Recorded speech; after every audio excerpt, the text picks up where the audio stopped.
ಹಾಸನ ಜಿಲ್ಲೆಯಲ್ಲಿ ಹೃದಯಾಘಾತದ ಸರಣಿ ಸಾವಿಗೆ ಅತಿಯಾದ ಮಾಂಸ ಸೇವನೆಯೇ ಕಾರಣ ಎಂದು ಶಾಸಕ ಎಚ್.ಡಿ. ರೇವಣ್ಣ ಹೇಳಿದ್ದಾರೆ. ಹಾಸನ ವೈದ್ಯಕೀಯ ಕಾಲೇಜು ಆಸ್ಪತ್ರೆಯಲ್ಲಿ ಮಾಜಿ ಸಚಿವ ಎಚ್.ಡಿ. ರೇವಣ್ಣ ಈ ಒಂದು ಹೇಳಿಕೆ ನೀಡಿದ್ದು, ಬೀಗರೂಟದಲ್ಲಿ ಅತಿಯಾಗಿ ರೆಡ್ ಮೀಟ್ ಸೇವನೆ ಮಾಡುತ್ತಿದ್ದಾರೆ ಎಂದು ಹೇಳಿದ್ದಾರೆ. ಅಲ್ಲದೆ ಹಾಸನ ಜಿಲ್ಲೆಯಲ್ಲಿ ಬಾರ್ ಅಂಡ್ ರೆಸ್ಟೋರೆಂಟ್ಗಳ ಸಂಖ್ಯೆ ಹೆಚ್ಚಾಗಿದೆ, ಆದಾಯ ಬರುತ್ತದೆ ಎಂದು ಹೆಚ್ಚಿನ ಸಂಖ್ಯೆಯಲ್ಲಿ ಬಾರ್ ತೆರೆದಿದ್ದಾರೆ.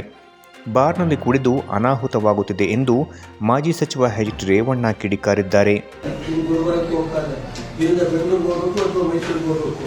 ಹಾಸನ ಜಿಲ್ಲೆಯಲ್ಲಿ ಹೃದಯಗಳ ಸಂಖ್ಯೆ ಹೆಚ್ಚಳಕ್ಕೆ ಆಹಾರ ಪದ್ಧತಿ, ಆಮೇಲೆ ನಮ್ಮ ಎಮ್.ಎಲ್.ಎ ಹೇಳಿದಂಗೆ ರೆಡ್ ಮೀಟು, ಮಾಂಸ, ಕುಡಿತ, ಬೀರ್ಗೂಟ ಇದು ಕಾರಣ ಅಂತ ಹೇಳ್ತಾವ್ರೆ.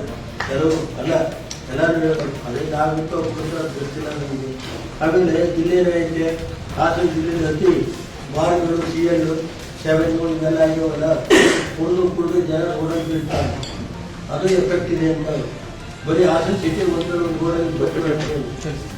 ಅದನ್ನು ರಿಕ್ವೆಸ್ಟ್ ಮಾಡೋದು ಸರ್ಕಾರಕ್ಕೇನೋ ಆದಾಯ ಬರುತ್ತೆ, ಇದನ್ನ ಮೊದಲೇ ಮಾಡಬೇಕು ಅನ್ನೋ ದೃಷ್ಟಿಗೆ ಎಣ್ಣೆ ಸ್ವಲ್ಪ ನಿಲ್ಲಿಸಿ ನಿಮ್ಮ ಅಲ್ಲ ಏನಾರು ಮಾಡ್ಕೊಳ್ಳಿ, ಇದು ಮಾಡಿಬಿಟ್ಟು ಅದು ಮೆಡಿಕಲ್ ನನಗೆ ಕೆಲವು ಡಾಕ್ಟರ್ಗಳು ಏನು ಹೇಳ್ತಾವ್ರೆ ಅಂದರೆ, ಏನು ಸರ್ ಹಾಸನದಲ್ಲಿ ಅಷ್ಟು ಎಣ್ಣೆ ಅಂಗಡಿ ಇಡೀ ರಾಷ್ಟ್ರದಲ್ಲಿ ಇಲ್ಲ ಅಂದರೆ ಯಾವ ಜಿಲ್ಲೆಯ ಉತ್ಸಾಹವರು 10:30 ಹೋಗೋನ್ ಮಾಡಿ ಸಾಯಂಕಾಲ 8 ತರ ಬಾಗ್ಲಾಕಿಂದ ನಾವು ಎಣ್ಣೆ ಅದು ಮಾಡಿ ನಿಲ್ಸಕ್ಕಾಗಲ್ಲ.